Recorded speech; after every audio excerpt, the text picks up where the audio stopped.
are almost ready to begin. I see Miss Parsons' class. Can you guys hear me okay? Okay. So we have 1, 2, 3, 4, 5, 6. Okay, I'm gonna give about 1 more minute, and then I'm gonna go ahead and introduce our author today. Okay, Mr. Kevin Sherry is here with us. Oh, we have someone else coming in.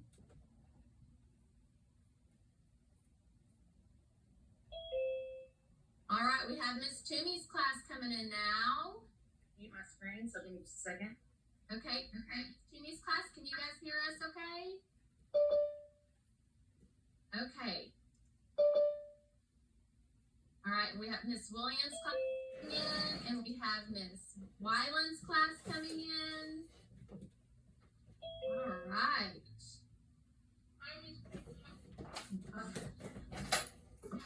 Okay, I think that we have submitted everybody. All right. Okay, I'm going to go ahead, if everybody can hear me. If not, Miss Foster is right in the 5th grade workroom, teachers, if you guys need help. Miss Weiland, can you hear me okay? Miss Weiland, can you hear me okay? You good? Awesome. All right. Looks like everybody is muted. I'm going to mute Miss Williams. Can you guys hear me okay? We can. Okay, I'm going to go ahead and mute you, Miss Mims. Okay. All right, 5th grade. I am so excited to introduce to you our author, our featured author for Read Across America. Grade is, let me admit Mrs. Early. All right. Is Kevin Sherry, okay? And Kevin Sherry is a children's author, and he lives in Baltimore, Maryland. He's all the way, let's see. Miss Early, can you guys hear me okay? Okay. He's all the way on the east coast of the United States, okay? And he grew up in New Jersey, and he attended the Maryland Institute College of Art. He is the author and illustrator of many children's picture books, including I'm the Biggest Thing in the Ocean, okay? That's a picture book. And then he also has the Yeti Files chapter books. These right here, okay, we have them in the library, and I have another one right here as well, okay? These books right here in the library, and then he also wrote the Remy Sneakers, okay, that we have in the library as well. And then he has this graphic novel called Squinting Around Fifth View that we have in the library, okay? So I'm going to go ahead and pass it over to him. We're so excited to have you here, Mr. Sherry, and thank you for doing this with us today. Hello, am I on? Yes? Thumbs up? Good. Okay, hello. Thank you very much for having me here. Glad to be here from Baltimore. My name is Brain Bear, and as you can see, I'm obviously a bear. So the thing about me is I brought a couple bear jokes with me, so who wants to hear a bear joke? Yes? Okay, a couple bear jokes. First bear joke. What do you get when you cross a bear and a tooth? How about this? Molar bear. Huh? Okay, that's about the speed of bear jokes. Okay, what do you get when you cross a bear and a skunk? Bear and a skunk. How about this? Winnie the P.U. Ooh, that's a stinky bear. Okay, first of all, so I'm going to do some songs. I'm going to tell you about writing. We're going to do some questions, and then we're going to do a little drawing demo. And the drawing demo is the most fun if you think of strange things for me to draw and then type them in the chat. These are some things. This is a dragon somebody suggested. Somebody suggested a bee or a turtle. These are from other Zooms. A dinosaur, a unicorn, a cupcake with a mustache. There were some good ones the other day. A chipmunk, a parrot and a chipmunk crossed together. I'm famous for drawing the world's most anatomically correct pugs. Here they are. That's just a photographic representation of a pug if I've ever seen one. Here's another pug that I drew, all from memory. Oh, and this is somebody else suggested a rabbit and a bat joined together. So we're having a lot of luck with joining animals together. So at the end, I'm going to demonstrate how to draw Squizzard and then whatever weird stuff you write in the chat. And also, if you've been on a lot of Zooms, like I have, I think the most meaningful thing that happens on Zooms is actually people talking to each other. So now is your opportunity to ask me anything. I'm a screen printer, and I'm an author, and I'm an illustrator. I'm 38 years old. I live in Baltimore, Maryland. You can ask me anything. But those are for later. First, we're gonna sing. Because I love singing, and I miss live music. And I've been watching a lot of music on YouTube and a lot of live streams of people playing music, so we're gonna do some live music. I'm gonna share my screen so you can see the lyrics if you want to. Here they are. View, enter a full screen. Okay, enter full screen. Can you see the words there? Okay, good. So the first thing we're gonna do, in your classrooms, this will be really fun if you can all help me sing this first note, okay? We're gonna sing this note as loudly as we possibly can. We do this in all the schools that I go to, and everyone loves it. So here's the first note. It goes like this. Ah! Okay, everybody? Ah! Okay. This is how it goes.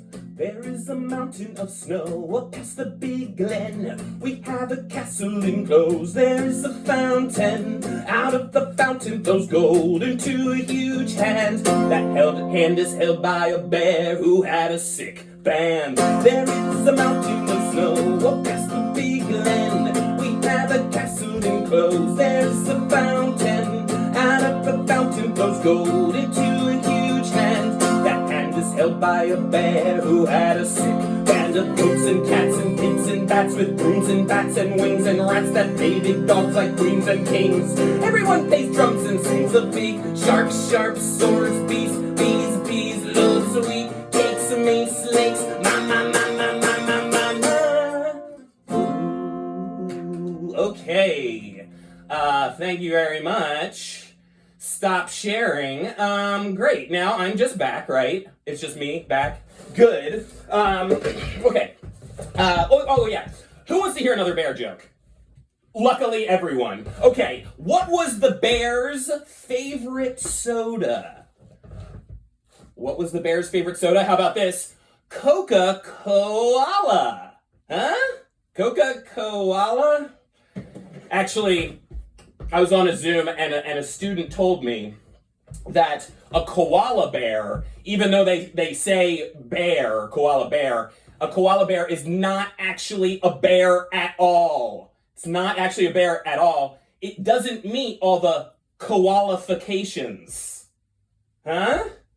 The koalification. I'm sorry. I know these are unbearable. I know they're unbearable. Okay, but, okay. So, I'm going to tell you, okay, first of all, I'm going to ask a question. I want to see people put their hands up in the air. How many people have cats? Pet cats?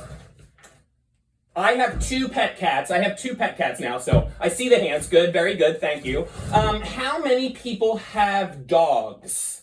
Hands up, hands up. Oh, wow, a lot of dogs. Always more dogs. Here's a true story. I've never known a dog in my life, but I hope to change that one day. I just adopted my first cat a couple years ago, the first cat of my life. I love him so much. He is the cutest, cuddliest, dumbest, smelliest cat that you will ever meet in your entire life. And now, I know we're not supposed to say that things are dumb and smelly, true, but if you ever met Kinko's, my cat, you would say, oh my goodness, he's so dumb and so smelly, I love him so much, okay? That's just his personality, all right? Okay, but that's not even the story. The story is this.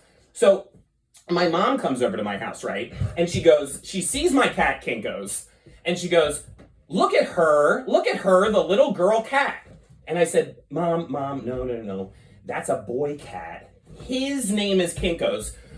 But it was like my mom did not hear me or something. All day long, she was just like, there she is, the little girl cat. Look at that girl cat, Kink. It's like she didn't hear me. But guess what? I had to forgive my mom. Because don't some people do that? They think like all cats are girls, and then if they see a dog on the street, they go like this, oh, good boy. But to any dog, and the dog could be a girl or a boy, and a cat could be a girl or a boy as well. Okay, so I'm glad we had this talk, and that is what this next song is about. This song is a dance song. Here we go. Okay, here we go.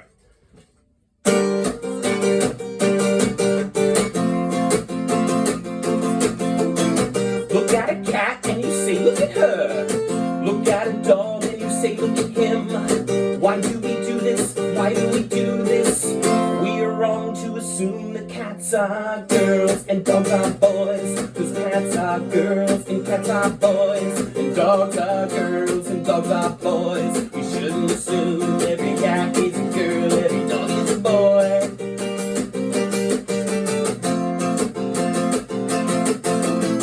There's a stereotype that women like cats and men like dogs, but that isn't even true. Ask around. We shouldn't always assume that cats are girls and dogs are boys. Cause cats are girls and cats are boys. And dogs are girls and dogs are boys. We shouldn't assume every cat is a girl, every dog is a boy. Okay, great, thank you. I got a couple more jokes. I'm gonna rapid fire some jokes in here. What do you call a bear that got caught in the rain? How about this? Drizzly bear. Drizzly bear. That's actually a funny bear joke. Here are two non-bear jokes. Here's two cat jokes. What was the cat's favorite color? We all know this. Purple. Of course. And here's this is a way better cat joke. What do you call a pile of kittens? What do you call a pile of kittens? How about this? A meountain. A meountain? Okay? Alright. Alright. Bearhead is coming off. Who else's hair has grown about a foot since the pandemic? That's me. The only time I cut it was once over the toilet. Okay, let me tie my hair back, and then we will begin. Hello. I'm very glad to be here. Sorry I couldn't be there in person, but we'll get back to that. A lot of people ask me what my first book is, and we'll talk about how I got there, but since I'm here, I'm just gonna read it to you. It's called I'm the Biggest Thing in the Ocean. That's what this says, and I don't read this language as well, but I wrote this book, so I know all the words to it. So I'm gonna read this book to us right now. It's called I'm the Biggest Thing in the Ocean. Here we go. This is my very first book. I'm a giant squid, and I'm big. I'm bigger than these shrimp. Oh boy, sure is. I'm bigger than these clams. All right. I'm bigger than this crab. Ouch! Ouch, got bit by the crab. I'm bigger than this jellyfish. Okay. All right. I'm bigger than these turtles. I'm obsessed with turtles. I love turtles. I'm even bigger than this octopus over there. Okay, yes you are. I'm even bigger than this shark. Shh. I'm bigger than this fish, this pufferfish, this fish, this angelfish, and even this fish, barracuda. I'm the biggest thing in the ocean! Oh, that seems pretty confident. Oh no. Oh dear. Oh goodness gracious. Oh no. Oh goodness gracious. Looks like our main character is being slurped up like a common plate of spaghetti. Oh dear. And then where is he? Oh goodness gracious. He's in the whale. Who's seen Disney's Pinocchio? Anybody seen Disney's Pinocchio? I love that movie. That movie is kind of scary, but I really love that movie. So these 2 pages are my homage or my shout out to Disney's Pinocchio. Oh, he's sad. Oh boy. But then he looks around. Oh, who does he see? He says, I'm the biggest thing in this whale. Huh? He's the biggest thing in the whale. All right, that's the joke. Okay, I hope people are thinking of some questions and some fun things to draw. I'm going to take you on a little slideshow of my writing process and how I became an author in a very short form. I know we have all seen a lot of slideshows. This is how I got it. I did not start as an author, but I did start as an illustrator. I always drew things. I loved drawing things, and in college, Maryland Institute College of Art, I learned a lot of screen printing. So when I graduated, I made a t-shirt company. It was called Squidfire. Okay, this was what my website looked like.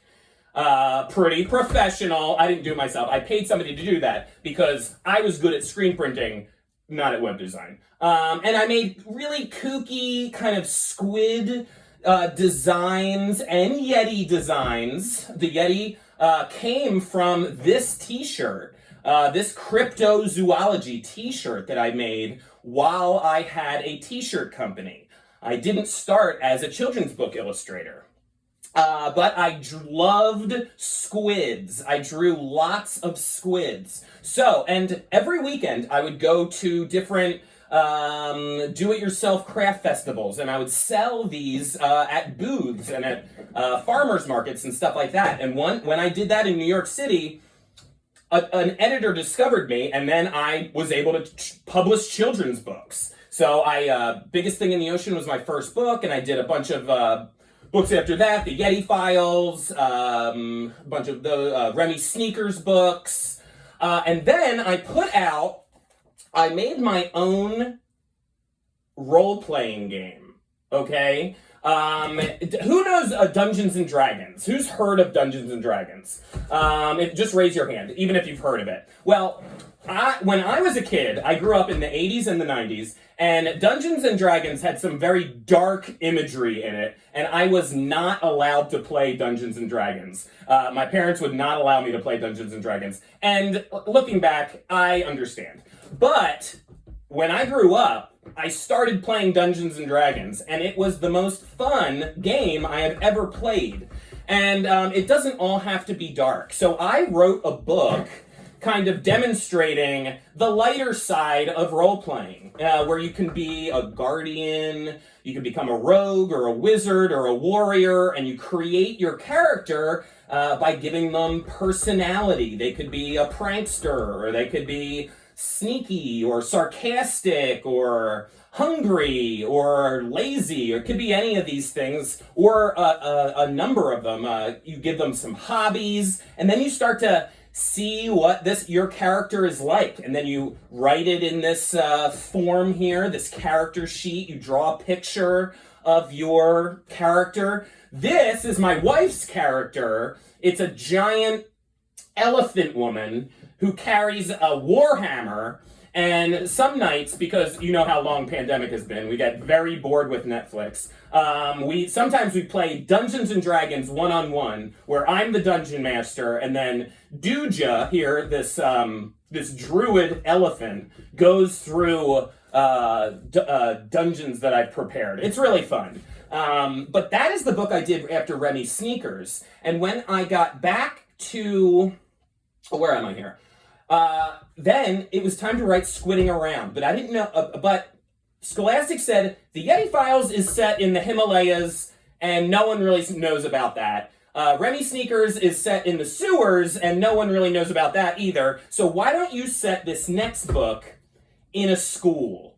So that's where I came to Squidding Around. And to get there, I used a tool that I think is the most important tool in becoming any kind of artist, whether you want to be an author, an illustrator, a musician, a poet, anything like that, is your sketchbooks, okay? I have my sketchbooks my sketchbook is always with me, and I'm always jotting notes in my sketchbooks. Everybody has all these incredible ideas that come into their head, but the thing is, they might not stay there for too long, okay? They definitely don't stay in my head for too long. So that's why I have to capture them in my sketchbooks so I know where my ideas are when I need them, okay? So here's, when I started to write Squidding Around, here's what some of my sketchbooks look like. And you can see in this one, the main character's name is Squizzard, and he definitely started as a squid wizard, wearing a little wizard hat. Lizard wizards. This is how you brainstorm. A lot of these, this is how you come up with a book. It doesn't come out as a perfect idea, okay? You have to do a lot of scribbly writing, and you have to have a lot of ideas that are bad ideas, okay? But you can see, you just start working on ideas. I had this idea for rotten veggies, spoiled food, in this one, you can see I'm working on these sharks with feet, and you still have the squid wearing a wizard hat. I think I showed this page because I really like the idea of a fire penguin. So please don't steal my idea for a fire penguin. And here you can see I'm trying to consolidate some of my ideas into possible stories. Goon Lagoon, Rotten Veggies, Squizzard's Spellbook, It Was a Dork and Stormy Night, The Good Shark, and Sherrywood Elementary. And in the end, these actually weren't a lot of separate ideas. The book Squidding Around kind of is the Goon Lagoon, Squizzard Spellbook, The Good Shark, and Sherrywood Elementary all put together, okay? So yeah, and here I'm like kind of refining what Squizzard looks like, and I start to really write. And you can see at the bottom, the principal used to be a shark, and things morph and change once you start working with an editor. Here's Squizzard. He used to have a lightning bolt on his head. I know, it was a little reference to one of my favorite books. And then I write the whole book out on these little index cards. Can people see my picture here? Yes? Yeah, a thumbs up? Cool. So the next step, after I pick a kind of a story and I write it in my sketchbook, then I write a storyboard this big. Okay? It's this big, and you can see it's not perfect. It's a little sloppy, but I do it like this. Oh, some of these are upside down. Whatever. You get the idea. I do it like this, because I like to work with a little speed and a little momentum when I'm writing a story. So the story, it kind of stays all together and gels together like a popsicle.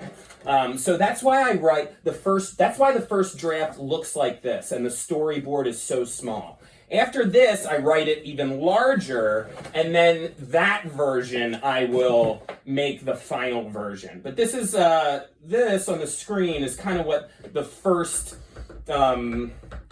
draft looks like. And this is to show you that the first time you do anything, it's not gonna look great. Sometimes I have to do things 3, 4, 5, 7 times before they look good, because let's face the facts, I'm not the best writer in the world, and I'm not the best artist. I have to try really hard, and I have to try over and over again.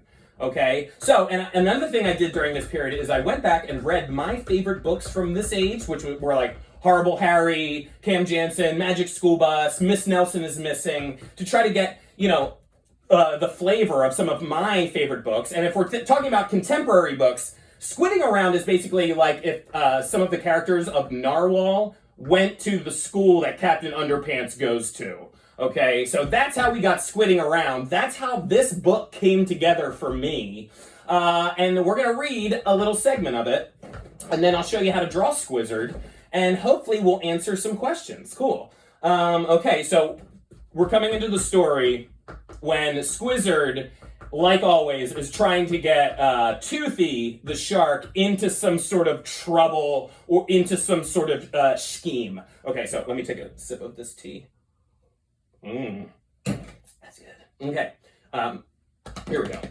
Squizzard, please don't get me involved. I don't want to get in any trouble. I'm squeamish.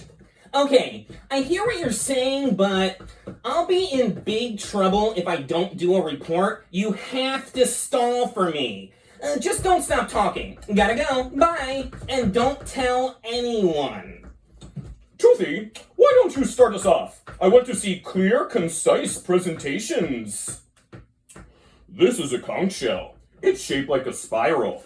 Conch shells can be homes for hermit crabs, slugs, and snails. Some can be made into instruments or produce pearls. This one is shiny and reflects the colors of the rainbow. Meanwhile, outside, what am I gonna do? I didn't prepare at all. How about a sand dollar? Too boring. Some seaweed? Ew. A tiny crab named Pete? No, thank you. This piece of coral looks like a duck. That makes me think of... Wait, I've got a hilarious idea. Very soon. I'm back. Get ready to laugh, everyone. Squizzard, where did you come from? Take a seat, Toothy. I'm sure everyone is bored with your shell report by now. I'm bringing that grade A funny. I drew a duck with a butt! Can you see it in the back? It's hilarious and it rhymes. Ha ha ha. Ridiculous. Did you see that? It rhymes. He said but. Are you kidding? I helped you and you just pushed me out of the way? Vulgarity is not funny, Squizzard. Toothy, I'm disappointed in you. Not cool. And your rhyme doesn't actually rhyme.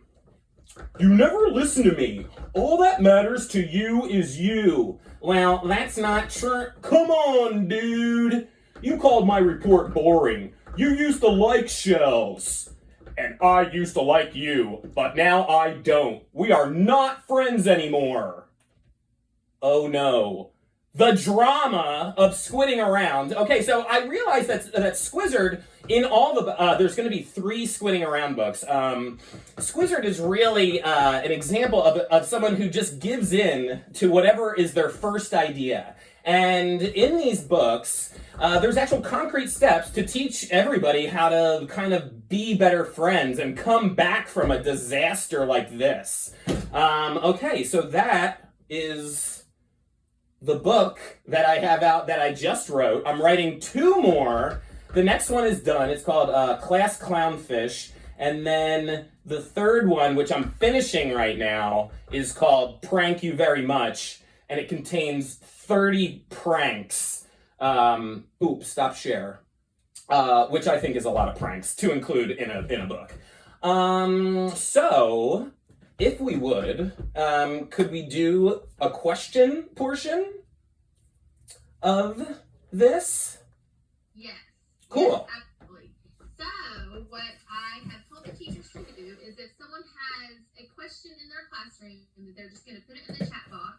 So it looks like we already have one question. Do you want to read those out loud, Mr. Sherry, and then answer them? Sure, yeah, this one's good.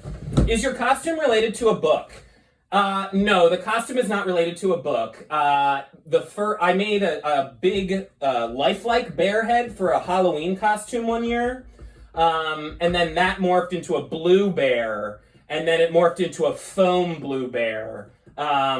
And just putting on the personality of the bear is just fun for me. So the bear isn't in any books. And then, at what age do you think you will stop writing? At what age do I stop writing? I mean, I hope I can always be a writer. I'd love to put out a book every year. And I was saying, like, when I was in my 30s, when I was in my 20s, I wrote books for, like, 2-year-olds. And then when I was in my 30s, I've been writing books for, like, 10-year-olds. So I'm thinking maybe in my 40s I'll write books for teenagers. I don't know. It just has to happen naturally. And I don't if anybody, if you're an artist or a writer or a musician, you probably will never ever stop doing that thing you love. And I really truly love writing and illustrating. This is still from Barry Hart. What are your sources of inspiration? And I think that is very important, and you can see it all around me. I am sort of a book collector, you could call me. I love reading. I loved reading as a kid. The book that got me really in love with reading was Matilda. I read only comics when I was a kid. I read Mad Magazine and Spider-Man and all that kind of stuff. And I did not really read novels or books. They kind of intimidated me. But a teacher gave me the book Matilda by Roald Dahl, and it was full of these weird little scratchy illustrations. And even though I didn't think I could read a whole novel, the pictures inside like broke up the amount of words that were in the book. So I got through Matilda, and after I read Matilda, I really truly believed I could read anything. And I really did. I was reading Stephen King by the end of that year. So books, everything I've ever written and everything I've ever drawn comes from a book that I read. I really think this is how it works. You read as much as you can, and then it goes inside your brain, and it rattles around and combines with your own life experiences, and then that's how you get your inspiration. That is literally where the inspiration comes from. It comes from other books and other sources that you synthesize yourself. So that is like my main writing tip. You have to read a lot. Which of your books were the longest to write? Well, the Yeti Files books and the Remy Sneakers books, they all took like about a year to write because they would start real small from like basically zero idea, and then I would write it 3 times and then do the final art, which included penciling the art, inking the art, and coloring the art. So they took a really long time. They took about a year each to write. These Squidding Around books are taking me a little less time because I only have to write it and draw the black lines, you see? This super awesome comic book coloring artist, he colors the book. This guy named Wes Gioba, he is like a magician, and he colors the book. So we were able to do these Squidding Around books in like 6 months. And it's okay. This guy, I am a traditional watercolor painter, so this person knows how to do digital coloring way better than me. So I think the book turned out better for it. So yeah, some of the books took a year to write and some of them took 6 months. We're trying for 6 months now. Out of the Yeti Files, which book is your favorite?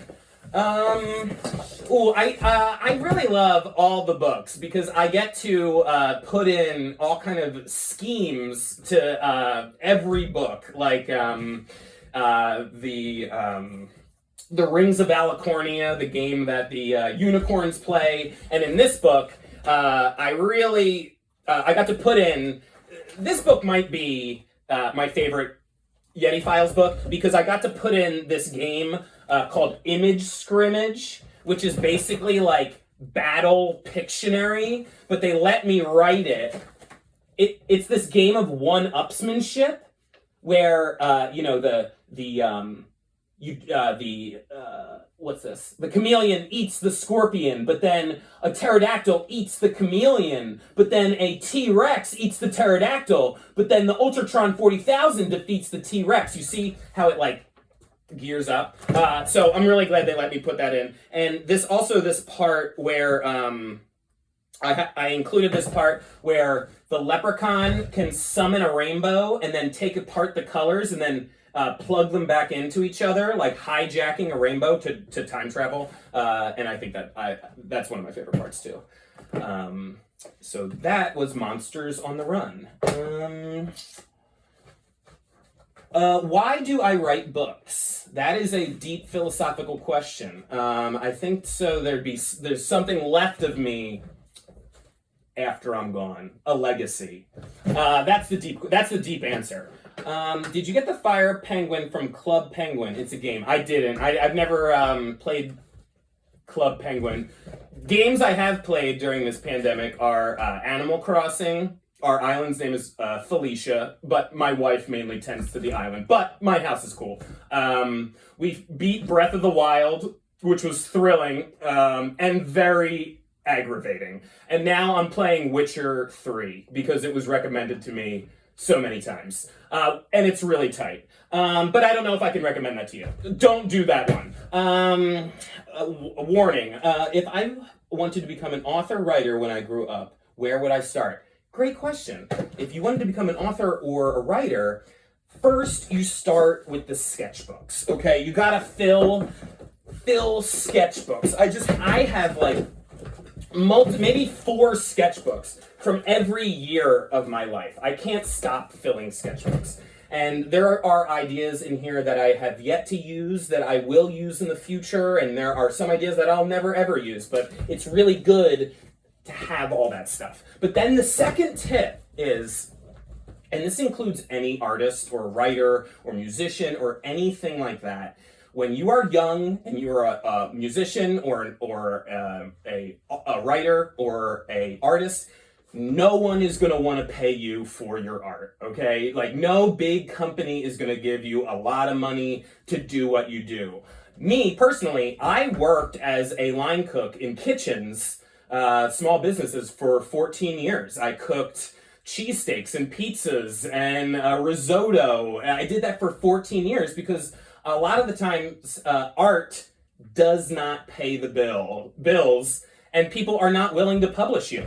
But where you can get started is, if no one's willing to publish you, then you publish yourself, okay? These are books that I made just on a photocopier, you see? These are the comics that I would write and I would draw in my sketchbook, and then I would take them to the Staples or the FedEx, and I would copy them, and I would make a bunch of copies of these, and then you send these books around to, this is examples. These are all examples that you can make work and you can do good work. People are not going to publish the first thing you make, so you have to publish it yourself. A lot of being an artist these days is doing a lot of it yourself. And that's how I got discovered. By making a bunch of these books, I would do a bunch of small press expos, and at one of those small press expos, that's where an editor for Penguin found me. So, great question. Those are some places to start. We're going to do a couple more questions, and then we'll finish up with what time are we stopping? What is it? In 2 minutes. We're stopping in 2 minutes? No! I think, when did I want to become an author? I think I've always wanted to be somebody who tells stories. And doing it this way is my way of doing it. I don't know what to do in a minute and a half. Let's do a quick draw. I'm going to show you how I draw eyes so they have a little reflection in them. This is this new technique I'm doing. It's called the 2C method. So I draw 2 C's, okay, like that, and then I tuck the pupil in like that, all right? So that, if you're talking about cartoon eyes, this is my new 2C method, okay? So that way the eye looks a little wet and reflective. That's what I'm doing. My eyes are always changing, and then and then after that you can just draw the smile in like that, and then it's like basically just a triangle. That's Squizzard right there. But I'll let you have the eyeball technique. That's something new I'm working on. And then there's 8 legs like this. Very simple to draw Squizzard. Well, it was such a pleasure to be with you here today. I hope we can see each other in real life sometime. I hope you liked my spiel, that it was a fun thing. Hey, so first of all, thank you so much. I know I went around, I put my video on and I went around all the classrooms and they were completely engaged. Guys, teachers, if you want to go ahead and take off your mute and say goodbye to Mr. Sherry and say thank you, I know he would want to hear you. Thank you.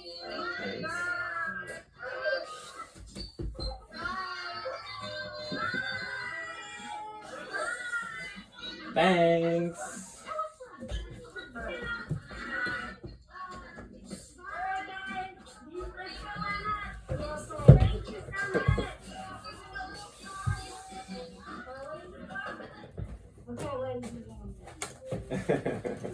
Thank you. Thank you so much. We're all kind of leaving. This is actually, it goes from, that was 6th period and it goes into 7th period right now. So we're kind of at the end of our day. Okay. So much. They were, that is just the most upbeat presentation. Good. I try to entertain kind of most of all. That's wonderful. That's funny. I actually found you on a Facebook page. It's called Future Ready Librarians. I don't know if you even know about this, but someone had asked about a couple weeks ago, maybe through Across America Week, who do you recommend? And your name came up many times. Oh, that's so nice. I always try really hard. I know, it was wonderful. Oh, thank you. Miss Young, do you have anything? She's our art teacher, and she's still on here. Well, I was just gonna say thank you for encouraging kids to keep drawing and have a sketchbook. I talk to them about that all the time. Like you just have to keep doing it and doing it. Yeah. They feel like there's an end point, and I'm like, there's not an end point. You just do it forever. Yeah. I like for them. I appreciate you saying the same kind of thing. Oh, thank you. I like them to see how bad it looks in the beginning. Yeah.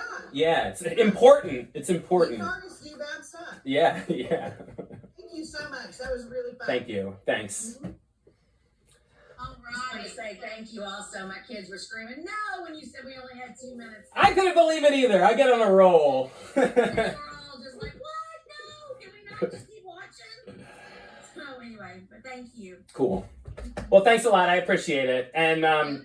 I'll see. Well, Yeah. Yes, and I will let you. I'll be emailing you about payment and stuff like that. Okay. But it's going through. You're as a vendor now, so we're good. Thank you. Have a good one. Bye. Bye. Oh, yeah.